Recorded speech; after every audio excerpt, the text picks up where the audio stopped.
Hello students, कैसे हैं आप सब। आई होप सब बढ़िया होंगे, खूब अच्छे से पढ़ाई कर रहे होंगे। तो स्टूडेंट्स, अभी तक हमने क्लास 10th की सीरीज में chapter number 6 triangle, chapter number 5 AP, chapter number 4 quadratic equation, 3 chapter देख चुके हैं। तो बेटा आज की वीडियो में हम स्टार्ट करने वाले हैं, the topic is linear equation in 2 variable. Chapter number 3 है ये आपका, ठीक है, अलजेब्रा का पार्ट है और बहुत ही इजी है, ठीक है बेटा। मार्क्स स्कोरिंग है, ठीक है, बहुत बड़ा पार्ट इसका कट हो चुका है सिलेबस में से, ठीक है, बोर्ड 2023 के लिए, ठीक है। तो 2 वीडियो के अंदर हम बेसिकली इस चैप्टर को कवर करने वाले हैं, ठीक है, जिसमें से पहले वीडियो के हम कवर करेंगे कि इक्वेशन इन 2 वेरिएबल्स क्या होता है, ठीक है। इसके बाद हम कहते हैं इसी के अंदर जो इसके एक्सरसाइजेस हैं वो स्टार्ट करने वाले हैं, ठीक है बेटा। चलिए फिर स्टार्ट करते हैं। बेटा लीनियर इक्वेशन की अगर हम बात करें तो लीनियर इक्वेशन की जो जनरल फॉर्म होती है, general form of a linear equation वो क्या होगी बेटा, ax plus B Y plus C is equal to 0। अभी बेटा हम देखो यहाँ पे क्या करें, लीनियर फॉर्म ऑफ अ, ठीक है, general form of a linear equation. अब देखो यहाँ पे क्या है, यहाँ पे 2 वेरिएबल्स आपको दिखाई दे रहे हैं। कौन कौन से वेरिएबल बेटा, एक x है और एक क्या है यहाँ पर y है, ठीक है। तो general form of a linear equation in 2 variables. Class 9th में हमने सिंगल वेरिएबल पढ़ा था ना, ठीक है। अब यहाँ पे क्या है बेटा, ये सिंगल है, सिंगल फॉर्म की है। देखो यहाँ पे where both a and b are non zero. बेटा a और b यहाँ पे क्या होंगे, दोनों नॉन जीरो होंगे, मतलब जीरो नहीं हो सकते हैं, ठीक है बेटा। अब चलो ये तो सिंगल उसकी बात होगी, सिंगल इक्वेशन है। हमारे चैप्टर में क्या है, लीनियर इक्वेशन इन 2 वेरिएबल, ठीक है। बेसिकली पेयर की बात कर रहे हैं ना, pair of linear equation in 2 variable, chapter का नाम तो ये है आपका। जब हम पेयर की बात करते हैं तो वहां पे क्या होगा, वहां पे आपकी इक्वेशन कुछ इस तरीके से बनेगी, a1x plus b1y plus c1 is equal to 0 and a2x plus b2y plus c2 is equal to 0। बेटा ये 2 इक्वेशन बन गई, तो यही हमारा क्या बनेगा, pair of linear equation in 2 variables. हमने क्लास 9th में क्या पढ़ा था, फॉर एग्जांपल वहां पे था x plus 2 is equal to 1, कुछ इस तरीके से हमारे पास इक्वेशन थी, बहुत सिंपल सी इक्वेशन थी क्लास 9th में। तो वहां से हमने x की वैल्यू निकाली, x की वैल्यू आई बेटा वहां से कितनी 5 आ रही थी, ठीक है। वहां से 2x plus 3x is equal to 7, तो यहाँ से हमारी कुछ वैल्यू आ रही थी, उसको हम ग्राफ के ऊपर डिनोट कर पा रहे थे। फॉर एग्जांपल ये लाइन जा रही थी कुछ इस तरीके से, ठीक है। तो ये वाला पॉइंट था हमारा, इस वाले पॉइंट पे आ रहा था। तो मान लो अगर ये पॉइंट 1 है और ये पॉइंट हमारा 1, ये यहाँ पे 2, यहाँ पे 3, तो ये वाले पॉइंट हमारे क्या था 1,3। अब इस 1,3 के अंदर क्या 1,3 था हमारा इस तरीके से, तो वहाँ पे हमारे सॉल्यूशन आ पा रहे थे। अब यहाँ से बहुत सिंपल सी बात समझो कि जब हम क्लास 10th में आए हैं तो 10th में हमारे पास दो इक्वेशन आई है। कितनी आई है बेटा, 2 इक्वेशन। वहाँ पे सिंगल इक्वेशन थी, for example 2x plus 3y is equal to 7, ये था। तो हम वहाँ पे क्या करते थे, एल्जेब्रिकली आपको पता होगा, तो वहाँ पे हम इस तरीके से लेके चलते थे कि भाई x की वैल्यू डाल दी, यहाँ पे y की वैल्यू डाल दी, ठीक है। तो यहाँ पे अगर मैं x की वैल्यू 0 डालता हूँ, ठीक है, तो y की वैल्यू कितनी आ जाएगी 7/3। तो इस तरीके से हम इक्वेशन निकाले थे, सो एंड सो ऑन करके, फिर उसके ऊपर ग्राफ के ऊपर हम ड्रॉ कर पा रहे थे। वो सिंगल इक्वेशन थी लीनियर इक्वेशन की। हमारी क्लास 10th में क्या है बेटा, पेयर है, तो 2 इक्वेशन आएगी। तो यहाँ पर भी एक्सरसाइज 3.1 के अंदर जो हमारा सिलेबस था उसके अंदर अलजेब्रा आपको इक्वेशन बनानी थी। इक्वेशन बनाने के बाद आपको उसे ग्राफिकली करना था, बट सीबीएसई ने 2023 बोर्ड के लिए उस पार्ट को डिलीट कर दिया। क्या कर दिया बेटा, डिलीट। तो मैं आपको बता रहा हूं कि एक्सरसाइज 3.1 आपकी क्या है बेटा, डिलीटेड है, बिल्कुल डिलीटेड है। मतलब ग्राफिकली आपको पढ़ना ही नहीं है, समझ लो बिल्कुल। ग्राफिकली कहीं पे क्वेश्चन देगा ही नहीं सीबीएसई, आपको इक्वेशन देगा तो ग्राफिकली सॉल्व नहीं करवाएगा, एल्जेब्रिकली कराएगा, उसके अपने मेथड से करवाएगा। 3.1 हमें यहाँ पे नहीं पढ़नी है। क्लियर हो गया, बहुत सिंपल सा। चलो आगे बढ़ते हैं। तो ये जो हम यहाँ पे बना रहे थे, तो ये हमारे पास आया था, ये 2 इक्वेशन बनी थी। अब इन्हीं 2 इक्वेशन से हम आगे चलेंगे। मैं इन दोनों इक्वेशन को बेटा अभी यहाँ पे लिखता हूँ, जरा दोबारा से लिखता हूँ मैं। अब बेसिकली 2 लाइन्स हैं, दोनों लाइन्स रिप्रेजेंट करती हैं, दोनों क्या इक्वेशन है, दोनों इक्वेशन क्या अपने आप में एक लाइन की रिप्रेजेंट करेंगी, ठीक है।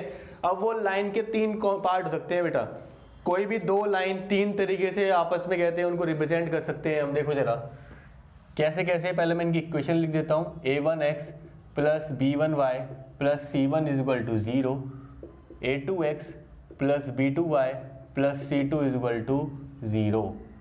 ये दो इक्वेशन है। अब दो लाइंस जो हैं वो आपस में तीन तरीके से कहते रिप्रेजेंट हो सकती हैं। पहला तरीका जो होगा हमारा बेटा वो होगा इंटरसेक्टिंग। क्या होगा? इंटरसेक्टिंग। अच्छा सर, तो दूसरा कौन सा होगा बेटा? दूसरा होगा हमारा कोइंसिडेंट। एंड बेटा थर्ड जो होगा वो होगा हमारा पैरेलल। क्या होगा? पैरेलल। मैं तीनों को जरा अभी ग्राफिकली दिखा देता हूं। देखो इंटरसेक्टिंग का मतलब क्या? एक लाइन ऐसे जा रही है तो एक लाइन ऐसे जा रही है, ठीक है ना। एक लाइन ऐसे जा रही है ये, और एक लाइन ऐसे जा रही है, तो ये इस जगह पर सॉल्यूशन इसका हमें मिल जाएगा। यहाँ पे ये कट हो रहा होगा।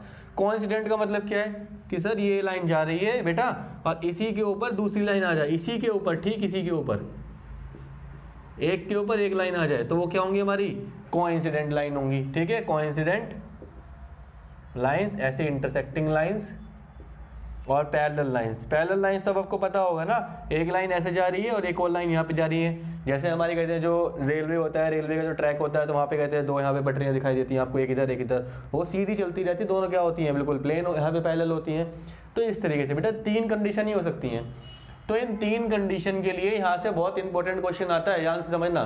ठीक है, इनके अलग अलग पार्ट्स होते हैं। मैं यहाँ पे एक टेबल ड्रॉ करने वाला हूँ, उस टेबल को देखना आप। अब यहां से जो हमारी इक्वेशन थी बेटा, यहां से हम क्या करेंगे? a1 over a2, b1 over b2 and c1 over c2, ये तीन रेशियो हमें निकालनी है। ध्यान समझेंगे, हमारे पास ये इक्वेशन होंगी, इस तरीके से दो इक्वेशन होंगी, तो हम यहाँ से ये निकालेंगे। फिर इन रेशियोज को कंपेयर करेंगे हम यहाँ से इनको, कंपेयर द रेशियोज। तो रेशियो को कंपेयर करेंगे तो इंटरसेक्टिंग लाइन की अगर मैं बात करूं तो इंटरसेक्टिंग लाइन में a1 over a2 does not equal to b1 over b2 आएगा। बेटा a1 ओवर a2 इस लाइन के लिए अगर यहाँ पे करें तो वो इसके बराबर नहीं आएगा। अच्छा सर बेटा, तो नेक्स्ट की बात करें हम कोइंसिडेंट लाइन के लिए, तो वहाँ पे a1 over a2 is equal to b1 over b2, ठीक है, और वहाँ से वो इक्वल टू आएगा c1 ओवर c2 के। ठीक है, पैरेलल लाइंस में a1 over a2 is equal to b1 over b2, और यहाँ से ये नॉट इक्वल टू आएगा c1 ओवर c2 के लिए। ये तीन चीज़ समझ में आई पहले तो अभी इतना। ठीक है, रेशियो कंपेयर कर दिया, यहाँ से हो गया। अच्छा, ग्राफिकली हम बात करें इसकी, ग्राफिकली हम बात करें और इसको एल्जेब्रिकली भी करते हैं हम यहाँ से, तो ये हमारी इंटरसेक्टिंग लाइंस होंगी। हालांकि हमने यहाँ पे इनको लिख दिया है, ये ग्राफिकली तो हमने यहाँ पे लिख दिया है, कोई प्रॉब्लम नहीं है, तो हो गया। चलो, तो इसको फिर एल्जेब्रिकली देखते हैं। ग्राफिकली तो हो गया, एल्जेब्रिक इंटरप्रिटेशन। एल्जेब्रिक इंटरप्रिटेशन में बेटा यहाँ पे देखो जरा, अब a1 over a2 not equal to b1 over b2 होगा। जब ये दो लाइन इस तरीके से होंगी तो इन दोनों का जो सॉल्यूशन होगा, जहाँ पे टकरा रही होंगी, जरा देखो कितनी जगह पे टकरा रही है, ये कितनी जगह पे कट कर रही है? सिंगल जगह पर। तो बेटा सिंगल सॉल्यूशन आएगा इसका, या इसको हम बोलते हैं यूनिक सॉल्यूशन। सिंगल सॉल्यूशन और यूनिक सॉल्यूशन। बेटा कोइंसिडेंट लाइन में देखो जरा कितनी जगह कट रही हैं, हर एक पॉइंट पे कट रही हैं। इसका मतलब infinitely many solutions. And third one देखो बेटा, क्या कभी टकरा रही है? देखो जरा कुछ हो रहा है इनके बीच में, दोनों दूर दूर चल रही हैं, हमेशा दूर दूर रहेंगी, तो इसका क्या आएगा? No solution. ये कभी भी टकराएंगे नहीं तो इनका क्या आएगा? No solution. ठीक है बेटा, इसके बाद एक और चीज यहाँ पे आती है, कंसिस्टेंसी एंड इनकंसिस्टेंसी। तो बेटा ये वाला जो सॉल्यूशन होता है ना, वो आपका कंसिस्टेंट होता है। क्या होता है? कंसिस्टेंट होता है। ये आपका कंसिस्टेंट होता है, लेकिन कंसिस्टेंट होता है लेकिन डिपेंडेंट में होता है। क्या होता है? इसको हम कंसिस्टेंट डिपेंडेंट भी बोलते हैं। और लास्ट वाले को हम यहाँ पे क्या बोलते हैं? इनकंसिस्टेंट। क्या बोलते हैं? इनकंसिस्टेंट। ये चीज़ पहले से आप ध्यान समझो। ये टेबल बहुत ज़्यादा इंपॉर्टेंट है। ये रेशियोज हम यहाँ पे निकालेंगे। अभी रेशियो निकाल के हम देखेंगे, कहते हैं एक एग्जांपल लूंगा मैं, तीनों के लिए एक एग्जांपल लूंगा, ठीक है, और इससे यहीं पे अभी बताऊंगा कि कैसे कहते हैं हम कंपेयर करेंगे इन रेशियोज को। अब पेपर में क्वेश्चन कैसे आएगा, 3.2 एक्सरसाइज में हम देखने वाले हैं हालांकि। तो इक्वेशन देगा, इक्वेशन देने के बाद आपसे क्या पूछ सकता है कि बताओ इनमें से कौन कौन सा यूनिक सॉल्यूशन है, क्या ये यूनिक सॉल्यूशन है, इनफाइनाइटली मैनी सॉल्यूशन है कि नो सॉल्यूशन है, क्या ये लाइन इंटरसेक्टिंग है, क्या ये लाइन कोइंसिडेंट है, क्या ये लाइन पैरेलल है, ठीक है, क्या ये कंसिस्टेंट है, क्या ये इनकंसिस्टेंट है। तो बेसिकली यहीं से क्वेश्चन पूछेगा 1 2 3, ठीक है, 1 2 3, 1 2 3, तीनों में तो कुछ भी पार्ट हो सकता है। समझ में आया, ठीक है। तो एक एक एग्जाम्पल लेके चलते हैं यहाँ से। मैं यहाँ पे एक एक एग्जाम्पल ले देता हूँ, यहाँ पे जो हमारी बुक में दे रखा है वही ले लेते हैं। तो x minus 2y is equal to 0, 3x plus 4y minus 20 is equal to 0। यहाँ पे दे रखा है 2x plus 3y minus 9 is equal to 0, 4x plus 6y minus 18 is equal to 0, and यहाँ पे दिया है x plus 2y minus 4 is equal to 0, 2x plus 4y minus का 12 इज इक्वल टू 0। ठीक है बेटा, चलो अब आपने इतना देख लिया। अब हम यहाँ से क्या करेंगे, इनकी रेशियोज निकालेंगे। जरा मैं अपना मार्कर चेंज कर देता हूँ। a1 ओवर a2, जरा इसे कंपेयर करो बेटा। a1 की वैल्यू कितनी है यहाँ पे, जरा देखो 1 है, a2 की वैल्यू कितनी है 3, तो यहाँ पे कितना है 1 ओवर 3। अब यहाँ पे देखो b1 ओवर b2 निकालना है, तो y के साथ देखो माइनस का 2 ओवर 4, ठीक है, तो माइनस का 2 ओवर 4। अगर इसे हम कट भी करेंगे तो कितना आएगा 1/2 माइनस का, क्या बेटा ये बराबर है क्या 1/3, ठीक है, माइनस का 1/2 क्या बराबर है, नहीं है। तो बेटा अगर ये नहीं आ रहे हैं तो ये कौन सी सॉल्यूशन, कौन सी हमारी इंटरसेक्टिंग लाइन, कौन सी लाइन, इंटरसेक्टिंग लाइन। इसी से हम बोल सकते हैं कि यूनिक सॉल्यूशन होगा या कंसिस्टेंट होगा। इसी तरीके से करने सारे क्वेश्चन। दो इक्वेशन देगा यहाँ पे लाइंस की, फिर यहाँ से हमें a1 ओवर a2 निकालना है, इस तरीके से हो गया। अब यहाँ पे देखो बेटा, यहाँ से निकालेंगे, यहाँ से कितना आएगा 2 ओवर 4, इसको हम कट करेंगे तो 1/2 आ गया। यहाँ से आएगा बेटा 3 ओवर 6, तो यहाँ से भी इसे कट करेंगे तो कितना आएगा 1/2। यहाँ से आएगा माइनस का 9 ओवर माइनस का 18, इतना आ गया। इसको जरा कट कर दो, माइनस माइनस गया, यहाँ से ये आया तो ये भी कितना आया 1/2। ये तीनों बराबर आ रहे हैं, इसका मतलब 1/2 is equal to 1/2 is equal to 1/2। जब तीनों बराबर आए हैं इसका मतलब लाइन एक दूसरे को क्या कर रही है, ओवरलैप कर रही है, एक के ऊपर एक लाइन है, इस तरीके से एक के ऊपर एक लाइन है, ठीक है। तो infinitely many solution, consistent dependent and coincident lines. Parallel lines के लिए इक्वेशन दे रखी है, चलो यहाँ भी देख लेते हैं। तो बेटा यहाँ पे 1/2 आएगा, यहाँ पे कितना आएगा 2 ओवर 4 आएगा, इसको कट करेंगे तो कितना आएगा 1/2 आएगा। इसको देखो माइनस का 4 ओवर माइनस का 12, ठीक है, माइनस का 4 ओवर माइनस का 12। जब आप इसको कट करोगे, ठीक है, माइनस माइनस कट गया तो कितना आएगा 1/3, तो कितना आया 1/3। तो बेटा यहाँ से 1/2 इज इक्वल टू 1/2, स्टार्टिंग के दो तो बराबर हैं बट नॉट इक्वल टू 1/3, मतलब c1 ओवर c2 बराबर नहीं है। क्लियर हो गया ना भाई। एक ध्यान से देखो, ये हर पॉइंट सेम होगा x और y का, लेकिन इनके बीच की जो डिस्टेंस है ना वही कहता है c1 और c2 का डिफरेंस है, ठीक है। तो इसका मतलब ये क्या होगा, नो सॉल्यूशन और इनकंसिस्टेंट। बेटा इस टेबल का स्क्रीनशॉट ले लो, ठीक है, आपकी बुक में भी दे रखा है, यहाँ से इसका स्क्रीनशॉट ले लो, इसे अच्छे से समझो।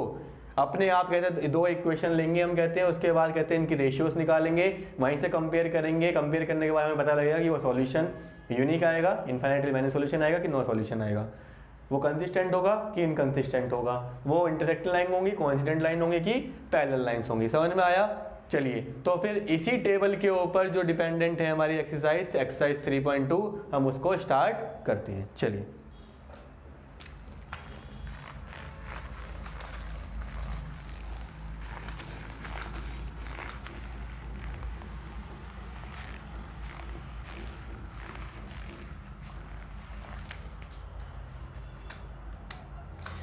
चलिए बेटा, फिर एक्सरसाइज को हम स्टार्ट करते हैं। एक्सरसाइज 3.2। बेटा एक्सरसाइज 3.2 में क्वेश्चन नंबर 1 को एक बार ध्यान से देखिए। उसमें बोला हुआ है form the pair of linear equation in the following problem and find their solution graphically. अब ये जो दो क्वेश्चन है ना, क्वेश्चन नंबर 1 के जो दो पार्ट दे रखे हैं, 10 students of class 10 took part in the mathematics quiz, if the number of girls is 4 more then the number of boys, ठीक है, find the number of boys and girls took part in the quiz. बेटा ये question graphically लिखा हुआ है ना, तो नहीं आएगा, ठीक है, बट सीबीएसई है, सीबीएसई है, कुछ पता नहीं है, इसी क्वेश्चन को वो एल्जेब्रिकली भी दे सकता है, ठीक है। तो इसको कहते हैं आपको सॉल्व करना है, बट इससे पहले हम जब 3.3 एक्सरसाइज में जाएंगे, जब हम वहाँ पे कहते हैं वर्ड प्रॉब्लम्स को सॉल्व करेंगे, जब आप देखना उसके बाद आप इन क्वेश्चन को अपने आप करना। तो अभी के लिए हम इस क्वेश्चन को क्या कर रहे हैं, यहाँ पर लीव कर रहे हैं, सिर्फ लीव कर रहे हैं अभी के लिए, ठीक है ना। कट एंड ये नहीं कह रहा हूँ कि नहीं करेंगे, करेंगे एल्जेब्रिकली करेंगे लेकिन बाद में, ठीक है। तो क्वेश्चन नंबर 2 से देखते हैं।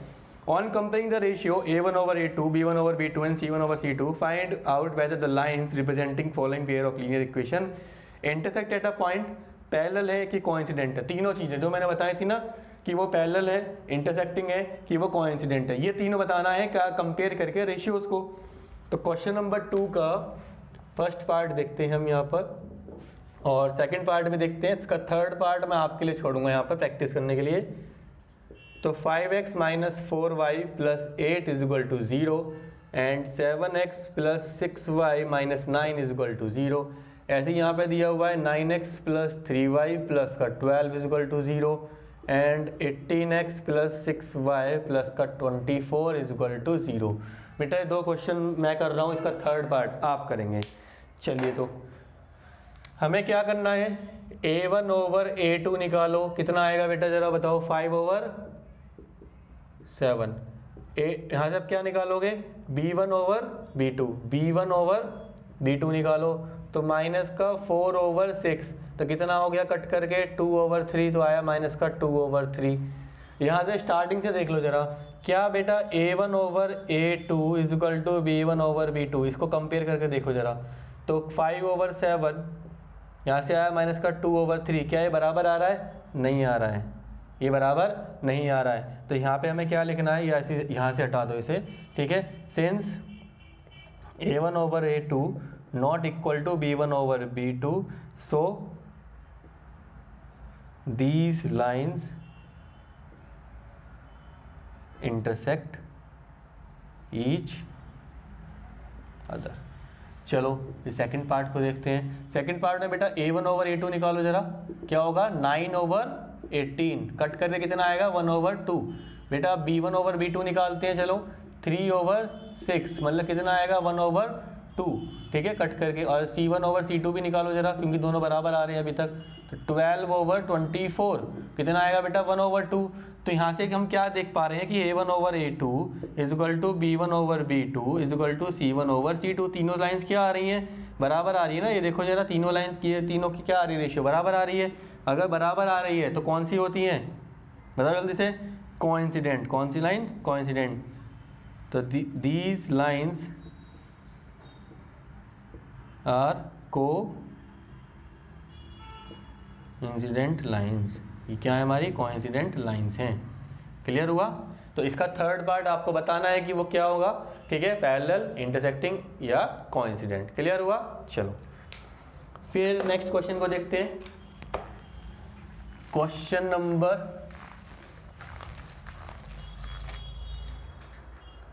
3 को देखते हैं। क्वेश्चन नंबर 3 में बेटा यही हुआ है कि कंपेयर करो रेशियो को और बताओ कि कंसिस्टेंट है कि इनकंसिस्टेंट है। इसका मैं एक पार्ट यहाँ पे देखता हूँ। चलो क्वेश्चन नंबर 3 का फर्स्ट पार्ट ले लेता हूँ मैं यहाँ से। ये है 3x + 2y = 5 एंड सेकंड है 2x - 3y = 7। इसका बेटा एक और पार्ट मैं ले रहा हूँ यहाँ से, मैं यहाँ से जो ले रहा हूँ वो ले रहा हूँ यहाँ से फिफ्थ पार्ट ले लेते हैं। चलो 4/3x + 2y = 8 and 2x + 3y = 12, ये दे रखा है बेटा, ठीक है। तो कुछ नहीं करना है, फिर से वैसे ही करना है। बताओ बेटा, a1/a2 निकालते हैं यहाँ से, तो 3/2, b1/b2 निकालते हैं, फिर कितना आएगा 2/-3। तो क्या बेटा a1/a2 बराबर है b1/b2 के, देखो जरा 3/2 क्या 2/3 के बराबर है, इसके बराबर है, नहीं है। तो इसका मतलब ये नहीं है। तो दीस हमें क्या बताना है इसके अंदर, तो दीज लाइंस, अब देखो ये क्या इंटरसेक्टिंग वाली है, तो इंटरसेक्टिंग में क्या होता है, कंसिस्टेंट। क्या है, consistent. These lines are consistent. चलिए तो इसमें देखते हैं। तो a1/a2 निकालो बेटा, क्या होगा, देखो ऊपर क्या है 4/3 और नीचे क्या है 2, अब देखो इसके नीचे 1 होगा तो ये मल्टीप्लाई कहाँ पे होता है, यहाँ पे। इसका मतलब 4/2 × 3। जब इसको मैं यहाँ पे कट करूँगा कितना आएगा, 2 कितना आएगा, 2/3। अब निकालो बेटा b1/b2। क्या निकालें, b1/b2 क्या है, 2/3। देखो 2 यहाँ पे क्या है 3, दोनों बराबर आ रहे हैं तो बेटा थर्ड भी चेक करना पड़ेगा अब तो, c1/c2।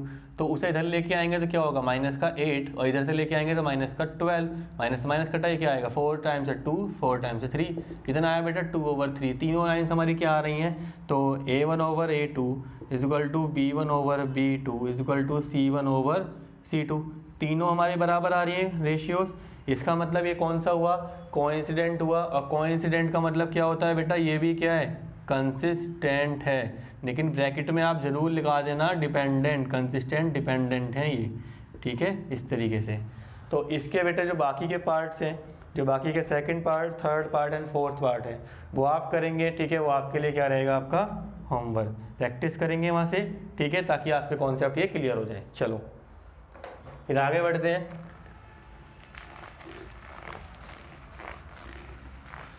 क्वेश्चन नंबर 4 की तरफ। Which of the following pair of linear equation are consistent or inconsistent? If consistent, find the solution. Graphically solution हमें नहीं निकालना है इसका, ठीक है, क्वेश्चन नंबर 4 में। तो आपको बस बेटा ये क्वेश्चन नंबर 4 के जितने पार्ट्स हैं वो भी आपके लिए मैं छोड़ रहा हूँ यहाँ पर। क्वेश्चन नंबर 3 की तरह ही है, कंसिस्टेंट है कि इनकंसिस्टेंट है, सिर्फ ये बताना है। तो बेटा आपको रेशियो कंपेयर करनी है, रेशियो कंपेयर करने के बाद आराम से बता देंगे। ग्राफिकली वाला पार्ट नहीं करना है, क्लियर हुआ, ग्राफिकली नहीं दिखाना है आपको, ठीक है। अच्छा क्वेश्चन नंबर 5 से देखते हैं बेटा। फिर क्वेश्चन नंबर 5 को देखते हैं। Half the perimeter of a rectangle garden whose length is 4 more than its width. तो बेटा एक काम करते हैं यहाँ पे, let width of the garden be x, उसे हमने क्या मान लिया है, x मान लिया है, ठीक है। Then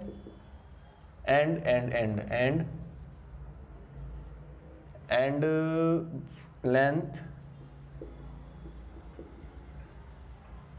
of garden be Y.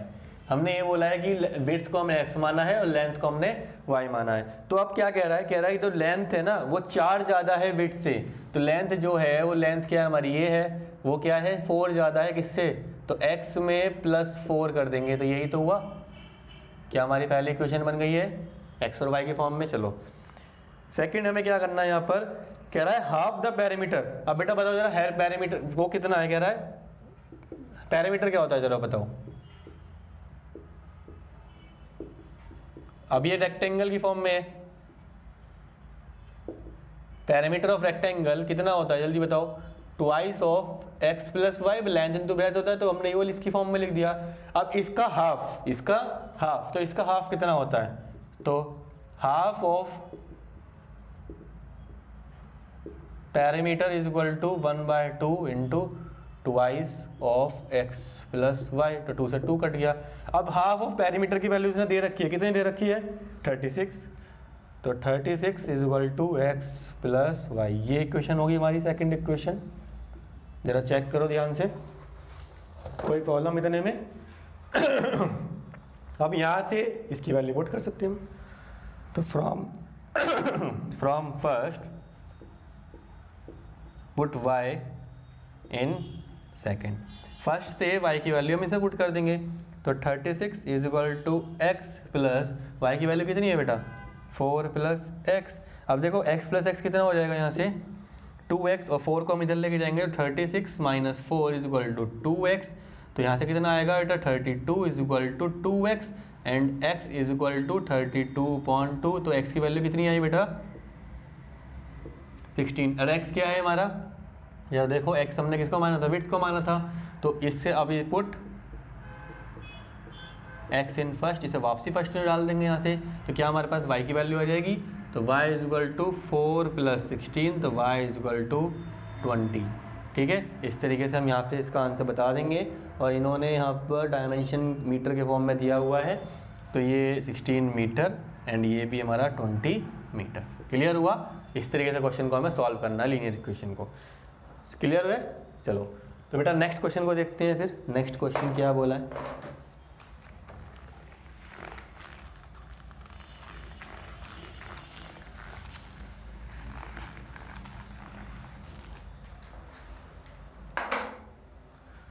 Question number 6। बेटा क्वेश्चन नंबर 6 को देखते हैं, चलो एक बार।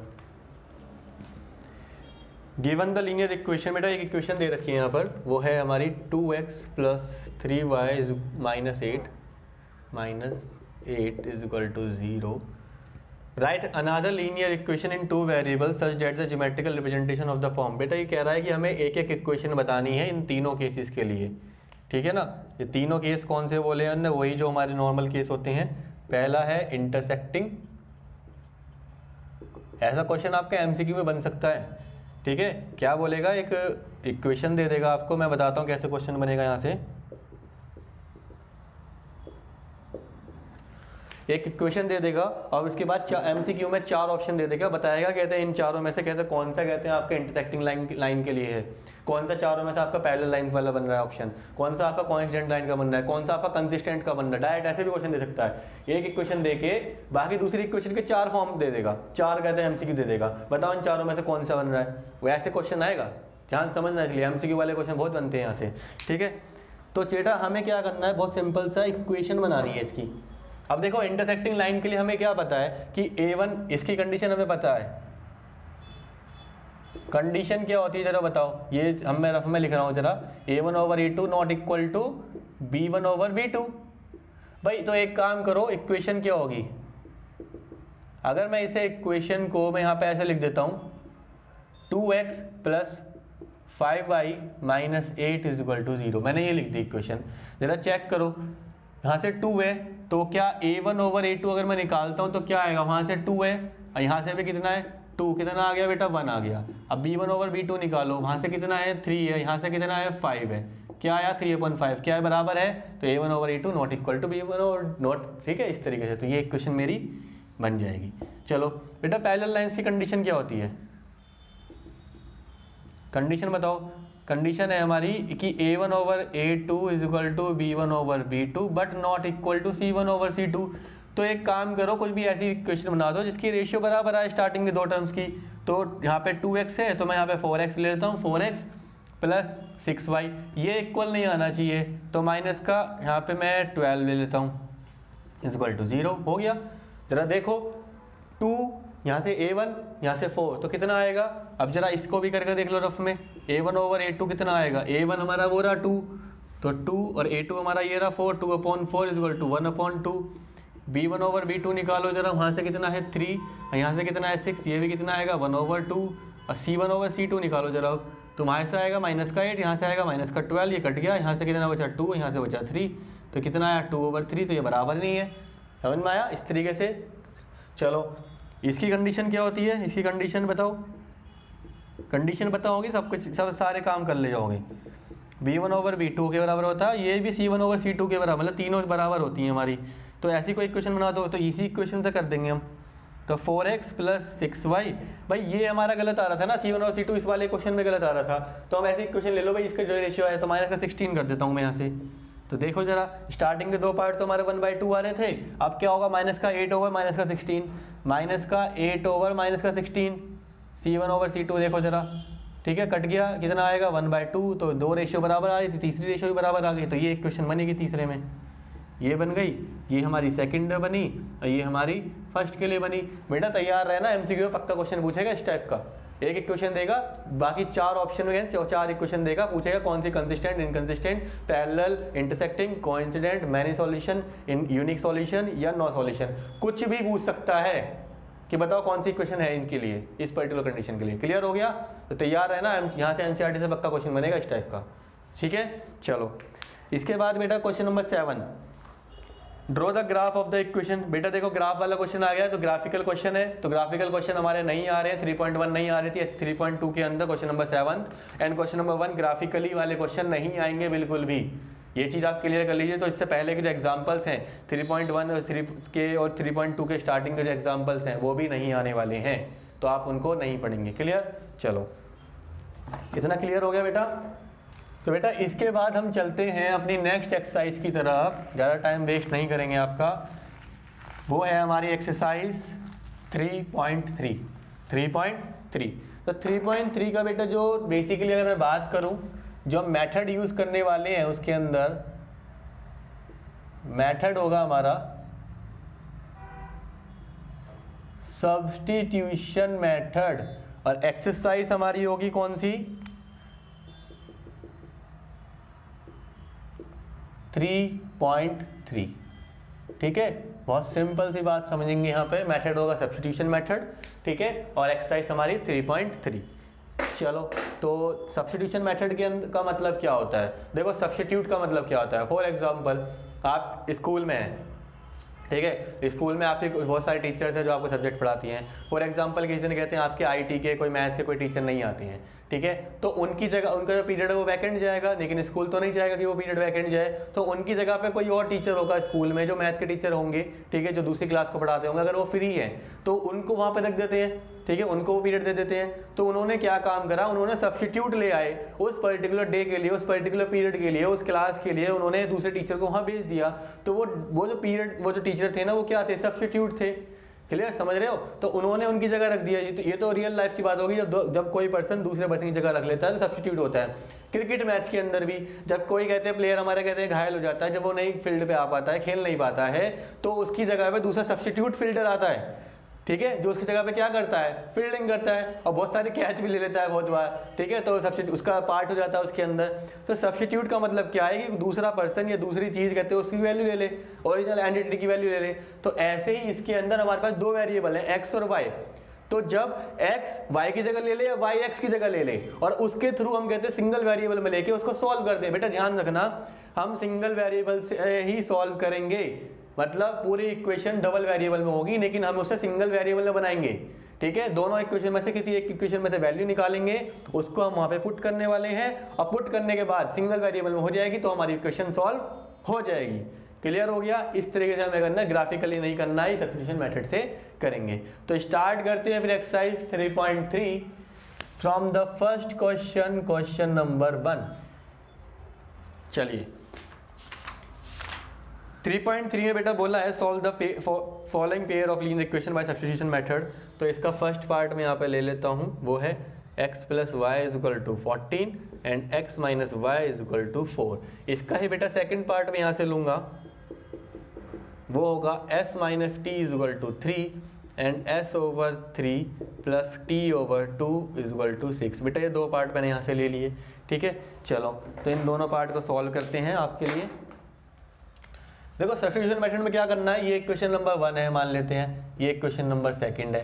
तो फ्रॉम इक्वेशन सेकंड से मैं क्या कर सकता हूँ बेटा, क्या मैं x की वैल्यू निकाल सकता हूँ? x - y = 4 है, तो क्या मैं x = 4 + y लिख सकता हूँ? x = 4 + y, इसको इधर लेके गया।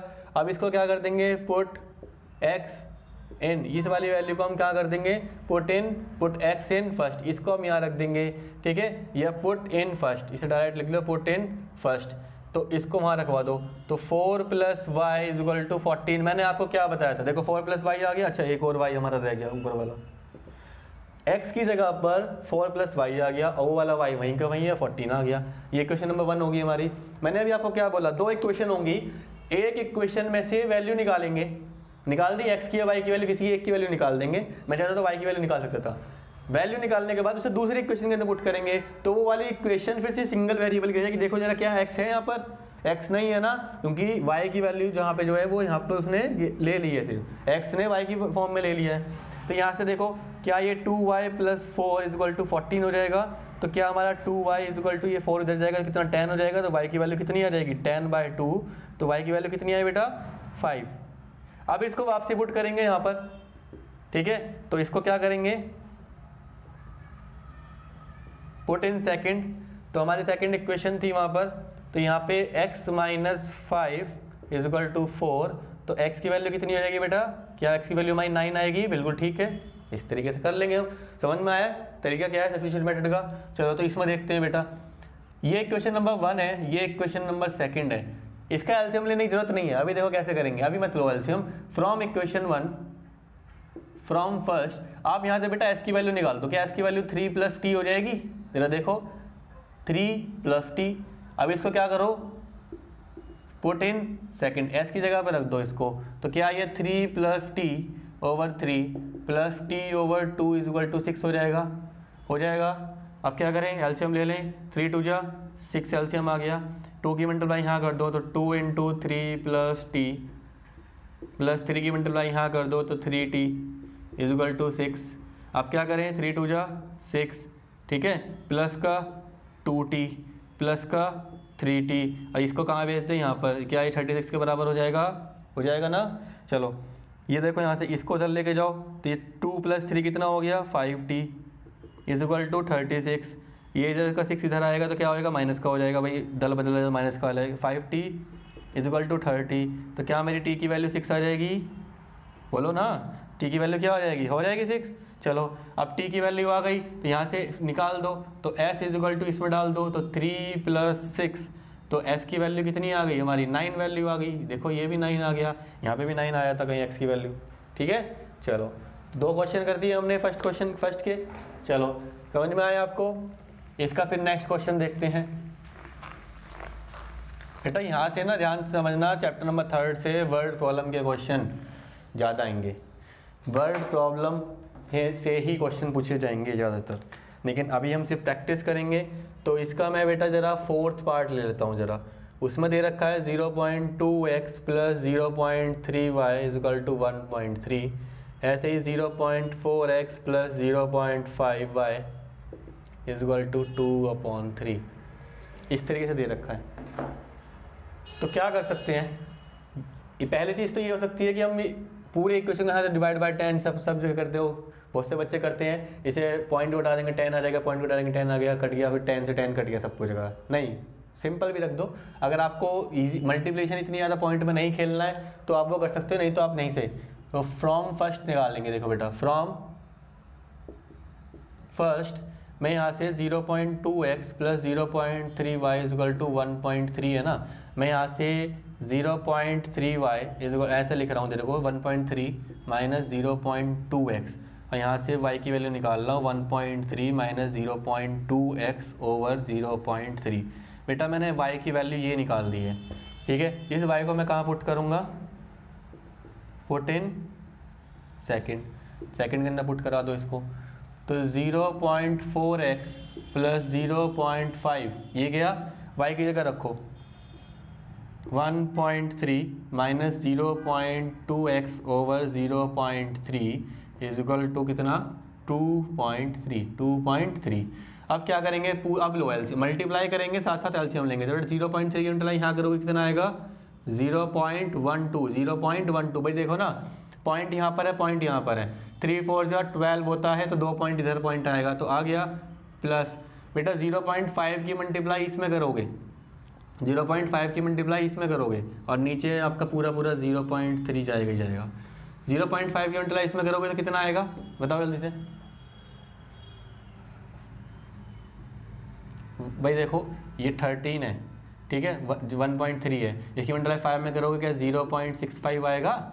भाई 13 5 या 65 होता है, तो 2 पॉइंट इधर ले आओ, 65 हो गया, ठीक है। अब देखो माइनस प्लस माइनस क्या है, ये 0 पॉइंट यहाँ से कितना आएगा भाई, दो यहाँ 10 है तो क्या है 0.10 ये होगा। कैसे हुआ सर, भाई 5 दूनी 10 होता है, 10 लिख दिया, 1 पॉइंट यहाँ 1 पॉइंट यहाँ, तो इधर आ गया इतना।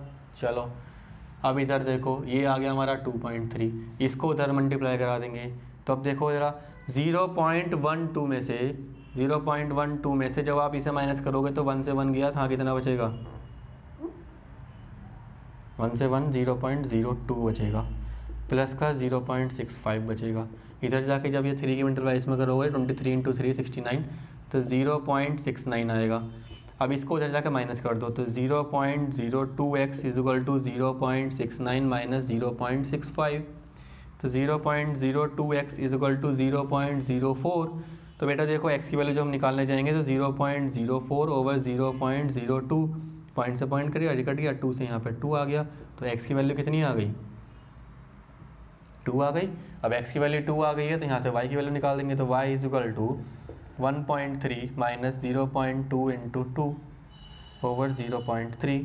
तो बेटा y की वैल्यू कितनी आ जाएगी 1.3 - 0.2 × 0.4 ओवर 0.3 इज इक्वल टू, इसमें से माइनस करेंगे 0.9 ओवर 0.3, पॉइंट से पॉइंट कटा, तो y की वैल्यू कितनी आई बेटा 3।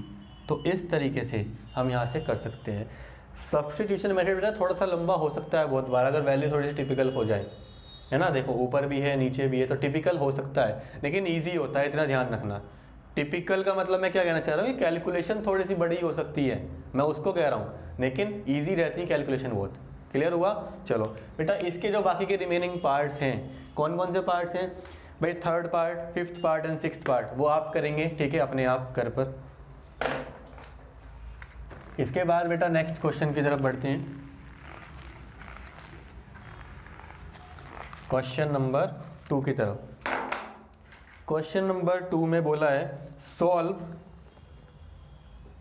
इक्वेशन दे रखी है बेटा 2x + 3y = 11 and 2x - 4y = -24 and hence find the value of m for which y = mx + 3। ये हमें इक्वेशन दे रखी है, फाइंड हमें m करना है। तो बेटा देखो इसमें से m क्या फाइंड कर पाओगे? 3 वेरिएबल है y, m और x, तो क्या मुझे x और y की वैल्यू पहले चाहिएगी, तभी तो m निकाल पाऊंगा, ठीक है ना। तो कैसे करेंगे? देखो पहले इन दोनों इक्वेशन को सॉल्व करेंगे। मान लो ये फर्स्ट है, ये सेकंड है, ये दो इक्वेशन है, यहाँ से सॉल्व करते हैं। तो यहाँ से आप वैल्यू निकाल लो ऊपर वाली इक्वेशन में से, यहाँ से निकाल लेते हैं। चलो फ्रॉम सेकेंड 2x - 4y = -24 है। तो क्या करें हम यहाँ से, इसमें से अगर मैं 2x की वैल्यू देखूँ तो क्या होगी बेटा? क्या ये 4y - 24, भाई ये प्लस का हो जाएगा, तो 4y - 24, तो x की वैल्यू कितनी आएगी? 4y - 24/2, इतना ही तो आएगा, ये नीचे चला गया 2। अच्छा बेटा साथ साथ आप चाहो तो नीचे वाले पार्ट को हटा सकते हो। कैसे? ऊपर से 2 कॉमन ले लो जरा, तो कितना बचेगा? 2y - 12, और नीचे से क्या आया? 2 से 2 कट। जितना सिंपल आप कर सकते हो उतना कर लो। इतना आ गया, इसको क्या कर दो बेटा? पुट इन फर्स्ट, इसको फर्स्ट में डाल दो, फर्स्ट में डाल दो जरा। तो x की जगह डालो तो 2y - 12 + 3y = 11, ये हो गया। 2 2 जा 4y - 24 प्लस का 3y = 11, 24 उधर जाएगा, ठीक है। यहाँ से कितना बचेगा? 4y प्लस ये कितना बचा? 7y, और 11 + 24, तो 7y की वैल्यू कितनी आई बेटा? 35y। तो y की वैल्यू कितनी आई? यहाँ से 5 आ गई, y की वैल्यू 5 आ गई।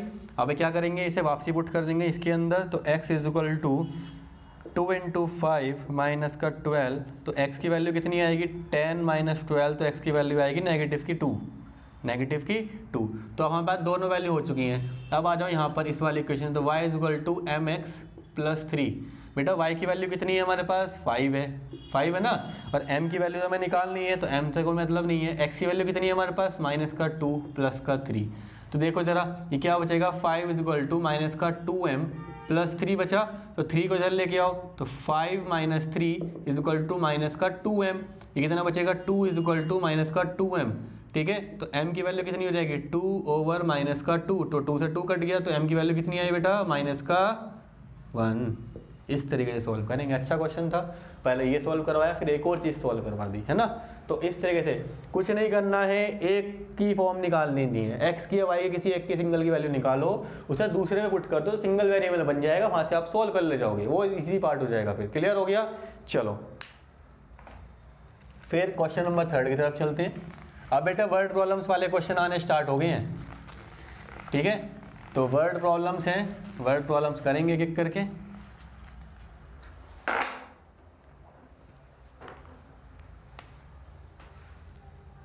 क्वेश्चन नंबर 3 में first question, the difference between, question total कितने हैं इसमें? 6 क्वेश्चन है, जल्दी जल्दी करते हैं।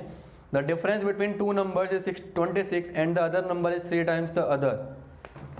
बेटा late 2 numbers be x and y and x is the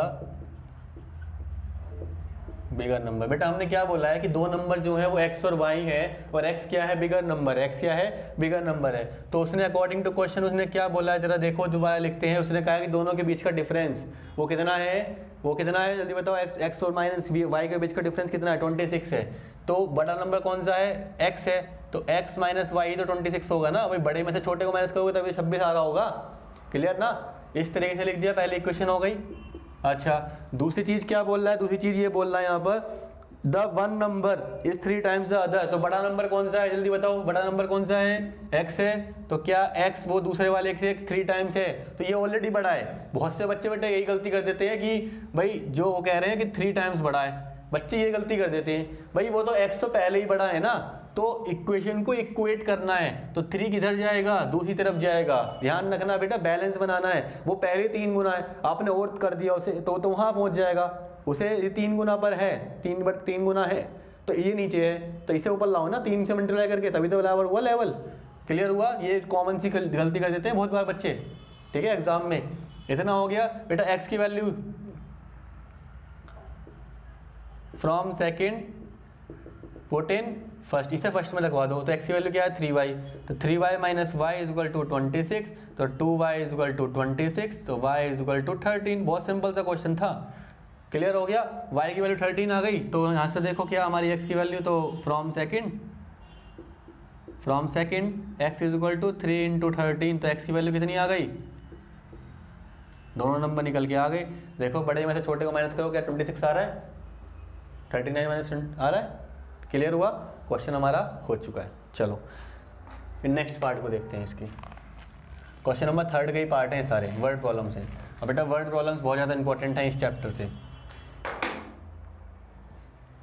question number 2, इसका second part, the larger of the 2 supplementary angles exceeds the smaller angle. बेटा सप्लीमेंट्री एंगल जिनका सम कितना होता है, बताओ जल्दी से, सप्लीमेंट्री एंगल का सम कितना होगा 180 डिग्री। तो let 2 angles be x and y and x degree and y degree and x is the, हमने ये बोल दिया कि x उनमें बड़ा एंगल है। अच्छा, तो अकॉर्डिंग टू क्वेश्चन वो क्या कह रहा है कि जो बड़े वाला एंगल है ना, वो छोटे वाले एंगल से कितना बड़ा है। भाई जो बड़े वाला है वो छोटे वाले से कितना बड़ा है, 18 बड़ा है। बस पहली इक्वेशन। अब ये एक सिंगल इक्वेशन दी है बस, इसने और कुछ नहीं दिया, लेकिन हमें ये पता है कि सप्लीमेंट्री एंगल है, ठीक है। तो वो क्या होता है, दोनों का सम कितना होता है 180 डिग्री, ठीक है।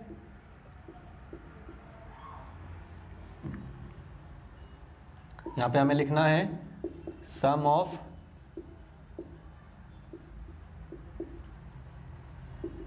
सप्लीमेंट्री एंगल्स, ठीक है। अब यहाँ से बहुत सिंपल सा हो जाएगा, ठीक है। हम क्या करेंगे, फ्रॉम ये से सेकंड इक्वेशन डाल देंगे, from second y is equal to 180 minus X कर दिया भाई, y is equal to 180 minus X. अब इसको क्या करो, पुट इन फर्स्ट कर दो, फर्स्ट में डाल दो, तो x माइनस 180। अब देखो माइनस बाहर है, ध्यान से समझना बेटा, माइनस बाहर है तो ये प्लस का हो जाएगा, plus x is equal to 18। तो ये कितना हो गया 2x हो गया, कितना हो गया 2x। ये माइनस का 180 उधर जाएगा तो 18 प्लस 180 डिग्री, ये 2x इज इक्वल टू 198। तो x की वैल्यू 198 डिवाइड बाई 2, तो यहाँ से x की वैल्यू कितनी आई 99 डिग्री। अगर एक की वैल्यू आ गई दूसरी की निकालनी कोई बड़ी बात है, चलो तो निकाल दो। तो y is equal to 180 degree minus 99, तो y की वैल्यू कितनी आई बेटा 81 डिग्री। क्लियर हो गया। देखो इसमें से माइनस करो, 18 का आंसर आ रहा है जो उसने क्वेश्चन में बोला था। समझ में आया, बहुत सिंपल से क्वेश्चन है, सप्लीमेंट्री, ठीक है, सब्स्टिट्यूशन मेथड की। चलो फिर नेक्स्ट क्वेश्चन को देखते हैं। Third part of question number 3।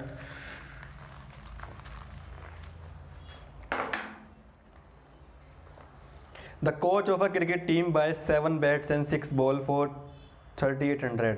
कह रहे हैं बेटा कि कोई क्रिकेट टीम का कोई कोच है, उन्होंने कहते हैं 7 बल्ले और 6 बॉल, ठीक है, बैट एंड बॉल आप सबने कहते खरीदे होंगे, लेकिन आपने एक 2 खरीदे होंगे, कोच को ज़्यादा खरीदने पड़ते हैं। तो let the cost of 1 bat, कितने 1 bat be x and cost of 1 ball be Y. हमने दोनों की कॉस्ट को लेट कर लिया है। अच्छा, तो क्या कह रहा है अकॉर्डिंग टू क्वेश्चन, देखते हैं। चलो कह रहा है कि 7 बल्ले लिए हैं बेटा, कितने लिए हैं 7 इंटू एक्स, एक की कितनी भाई 7 लिए, एक की कीमत कितनी x, प्लस उसने लिया एक बॉल की कीमत कितनी, वाई कितनी बॉल ली, 6 बॉल ली, टोटल कितने पैसे दिए, 3800 रुपये दिए। क्लियर हो गया पहली इक्वेशन। कह रहे हैं कि बाद में later she buys 3 bat and 5 ball, उसने अगेन 3 बैट खरीदे और 5 बॉल खरीदी और कितने रुपए दिए इस बार, उन्हें 1750 रुपये दिए। कह रहे हैं फाइंड बताओ, कॉस्ट बताओ दोनों की, एक्स और वाई की वैल्यू बता दो बस। तो बेटा ये फर्स्ट इक्वेशन है, ये सेकंड इक्वेशन है। फ्रॉम फर्स्ट देखो, from first 6y is equal to 3800 minus का कितना हो जाएगा 7x, इसे इधर लेके जाएंगे। अच्छा तो y की वैल्यू कितनी आ जाएगी 3800 माइनस का 7y ओवर 6, यही तो हो जाएगी y की वैल्यू। इसको क्या कर दो, पुट इन सेकंड करा दो, पुट इन सेकंड करा दो तो क्या करोगे 3x प्लस 5 ऊपर जाएगा 3800 माइनस का 7y over 6 is equal to 750, इतना हो जाएगा। कोई डाउट इसमें? चलो अब क्या करें बेटा, इसकी मल्टीप्लाई तो यहाँ करा दो, तो 6 इंटू 18x हो जाएगा प्लस, अब जरा इसकी मल्टीप्लाई इसमें कराओ बेटा जरा देखो, जब 5 की मल्टीप्लाई 3800 में कराओगे, कितने में कराओगे 3800 में, मान लो कहते हैं ये आपका अभी कितना है 300 है, तो 300 की मल्टीप्लाई जब 5 में कराओगे तो कितना आएगा 1500 आएगा। जब 800 की मल्टीप्लाई 5 में कराओगे तो कितना आएगा, तो 19000 आएगा पूरा पूरा। कितना आएगा 19000, 15000 और 8 इंटू 5 40 होता है, तो 40 यहाँ से 4000 आ जाएगा। चलो 5 इंटू 7 माइनस का 37, एक मिनट, ये वाई की ये एक्स है, यही तो ये प्रॉब्लम कैसे आई। तो 5 इंटू 7 35x माइनस का 35x अपॉन में 6 है और इज इक्वल टू 1750। अब इसको वहाँ मल्टीप्लाई करा देंगे, तो 18 में से 7 ये गया तो माइनस का 17x plus 19,000 is equal to 1750 की मल्टीप्लाई 6 में करानी है, कितनी की मल्टीप्लाई 1750 की मल्टीप्लाई 1750, 175 का डबल कितना होता है 350, तो 350 की मल्टीप्लाई जब करोगे 10,500, कितना आएगा 10,500। बेटा कैलकुलेशन डायरेक्ट नहीं करनी है, छोटे छोटे हिस्सों में तोड़े करो तो जल्दी इजी हो पाएगा, ठीक है। तो माइनस का 17x इज इक्वल टू, जब इसे धर लेके जाएंगे 10,500 माइनस 19,000, तो माइनस का 17x इज इक्वल टू कितना आएगा 8,500 आएगा, वो भी कैसा नेगेटिव का, नेगेटिव से नेगेटिव कट गया, x की वैल्यू 8500 डिवाइडेड बाय 17 के टेबल में आता है पूरा पूरा 85 आता है सर, तो x की वैल्यू कितनी आ गई, 5 से कटता है पूरा पूरा, तो 500 आ गई। भाई 500 रुपये का बल्ला था, कितने का था 500 रुपये का, रुपये ज़रूर लगा देना। तो एक बैट की कॉस्ट आ गई, बॉल की और निकालनी है, तो क्या करेंगे इस वैल्यू को कहाँ पुट करा दो आप, इसके अंदर पुट करा दो। तो y is equal to 3800 minus 7 into 500 divide by 6, तो y की वैल्यू कितनी आएगी 3800 माइनस 3500 डिवाइड बाई 6, तो y की वैल्यू कितनी बेटा यहाँ से 300 डिवाइड बाई 6, तो y की वैल्यू कितनी 50 रुपीज़। हाँ तो बॉल इतने की आती है, ठीक है 50 रुपये की बॉल, ठीक है, बल्ला 500 रुपये का। चलो तो 50 रुपीज़ लगा देंगे यहाँ पर भी। क्लियर हो गया, समझ में आया कैसे हुआ क्वेश्चन। चलो बेटा फिर नेक्स्ट क्वेश्चन की तरफ बढ़ते हैं, जल्दी जल्दी करते हैं, जो 3 पार्ट बचे हैं इसके बाद 4, 5 एंड 6।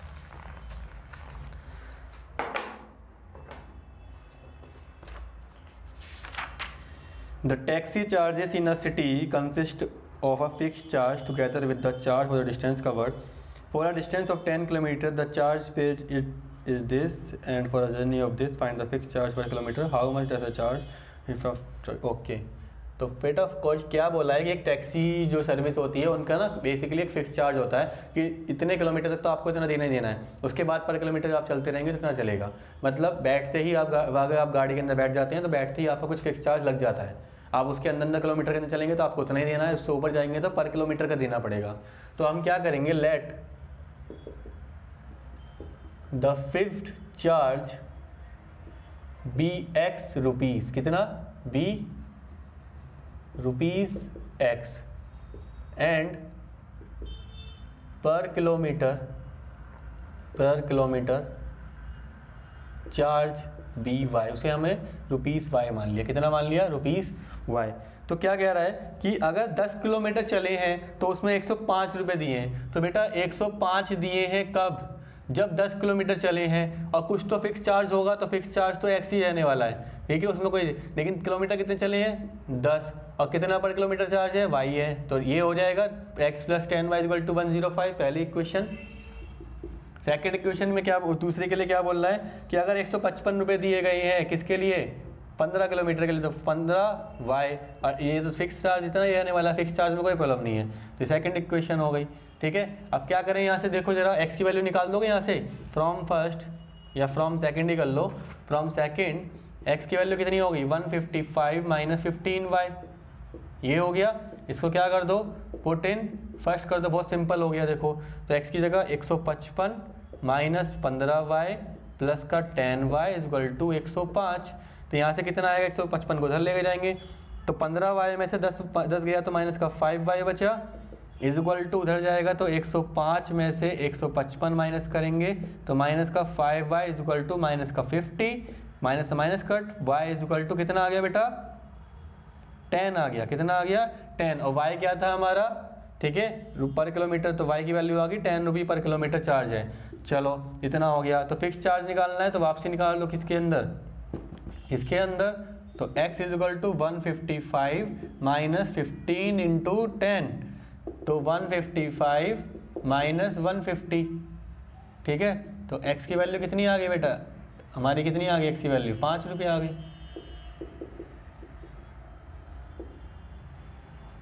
इस तरीके से हो गया। अच्छा, इसने एक और पार्ट पूछा है कि कितना पैसा देना पड़ेगा किसी भी पैसेंजर को अगर वो 25 किलोमीटर चलता है। कितना चलता है बेटा? 25 किलोमीटर। तो for a distance of 25 kilometre, तो फिक्स चार्ज कितना है? 5 रुपीज़ है, प्लस कितने किलोमीटर चला है? 25 किलोमीटर। कितने के रेट से? 10 के रेट से। कितना हो गया? 5 + 250, तो 255 रुपये देने पड़ेंगे। कितने देने पड़ेंगे? 255 रुपये। क्लियर हो गया क्वेश्चन कैसे हुआ? चलिए फिर नेक्स्ट क्वेश्चन को देखते हैं। क्वेश्चन नंबर 5, इसका 5th पार्ट।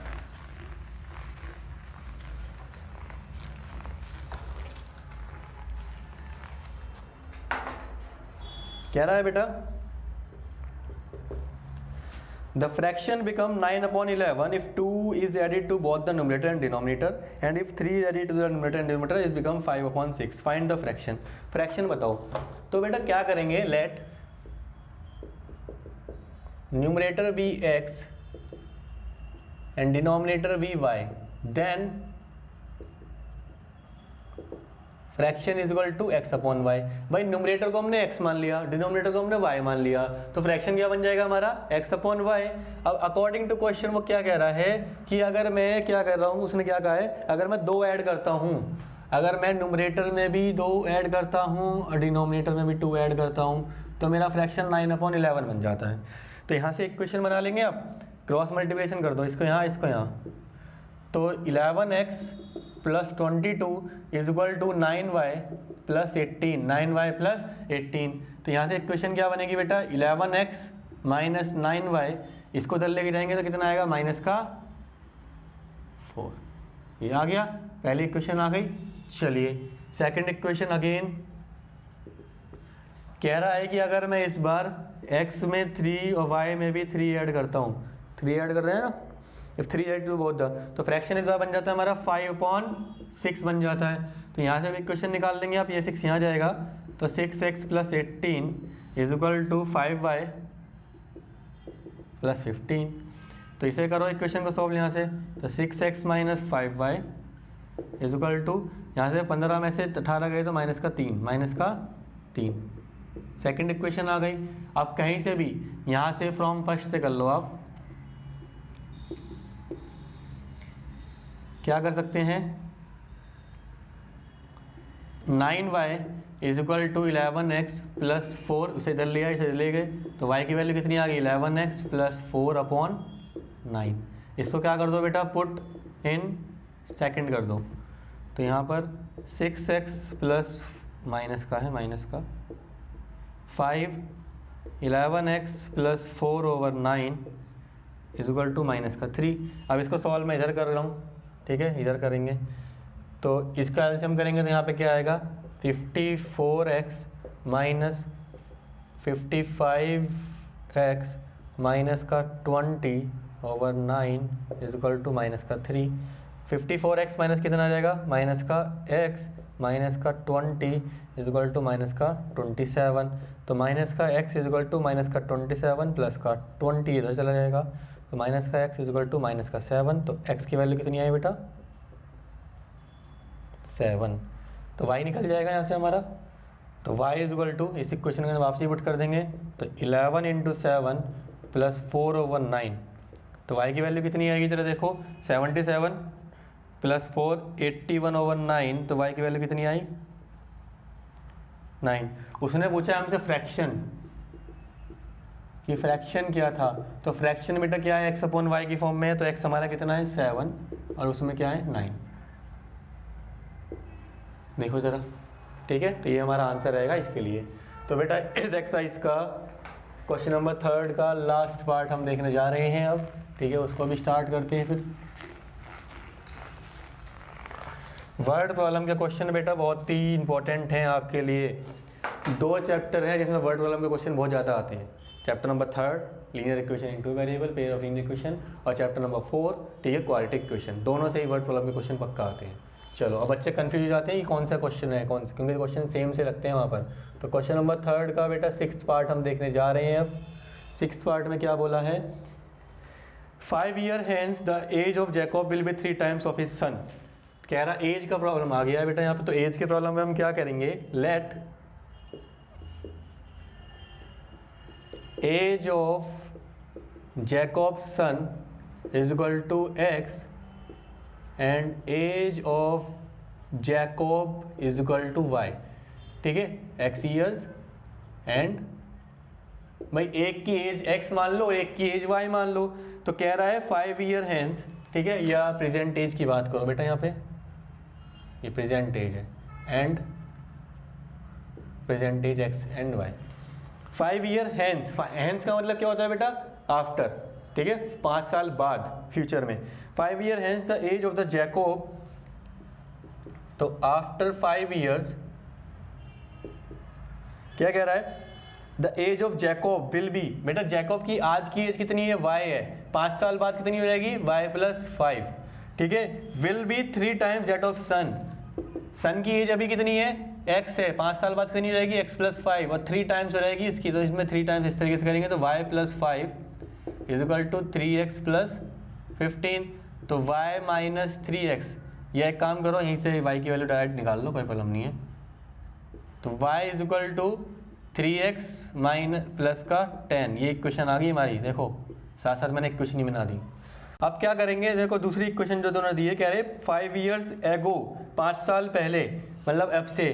तो 5 years ago, अगर आज जैकब की एज y है तो उससे 5 साल पहले -5 कर दो। कह रहा है कि वो 7 टाइम्स हो जाएगा जितनी उसकी एज आ जाए, तो ये हो जाएगा यहाँ से, ठीक है। y - 5 is equal to 7 times of x - 5। तो यहाँ से मैं इक्वेशन अब क्या करेंगे y - 5 is equal to 7x minus का 35। बेटा इस वैल्यू को यहाँ पे रख दो जरा, तो 3x + 10 माइनस का 5 is equal to 7x minus का 35। ये कहाँ से लेके आए हम फ्रॉम फर्स्ट। अब क्या करें बहुत सिंपल सी बात है, सॉल्व कर दो। 3x + 5 ये हुआ, 3x + 5 is equal to 7x minus का 35। अब क्या करोगे तो इसे इधर लेके आओ, तो 3x माइनस का 7x is equal to 35 minus का ही 5, तो माइनस का 44 आ गया। यहाँ से कितना आया माइनस का 4x आ गया, तो x माइनस से माइनस कटिया, x इज इक्वल टू 44/4। तो x की वैल्यू कितनी आ गई बेटा 11। तो 11 किसकी एज है हमारी, जरा देख चेक करो, जैकब की एज है। तो प्रेजेंट एज ये इसके सन की एज है। तो हम क्या निकालेंगे, अब इसे वापसी हम यहाँ से इक्वेशन में यहाँ से निकाल दो, from first y is equal to 3 × 11 + 10, तो y इज इक्वल टू 33 + 10। तो y की वैल्यू कितनी आ गई बेटा 43 ईयर्स, और y की वैल्यू एज इसकी कितनी आ गई, तो जैकब की बेटे की एज 11 साल है और उसकी एज कितनी है 43 ईयर्स। ठीक है बेटा, तो इसी के साथ हमने सब्स्टिट्यूशन मेथड की जो एक्सरसाइज 3.3 थी वो कंप्लीट कर ली है बेटा। तो इस वीडियो को हम यहीं पे कहते हैं पॉज करते हैं। इसके बाद की एक्सरसाइज, नेक्स्ट एक्सरसाइज जो 3.4 होगी वो एलिमिनेशन मेथड के ऊपर होगी, जो हम नेक्स्ट वीडियो में डिस्कस करने वाले हैं। जब तक आप इन सभी क्वेश्चन को कहते हैं प्रैक्टिस कीजिए। ठीक है बेटा, करते रहिए practice and all the best.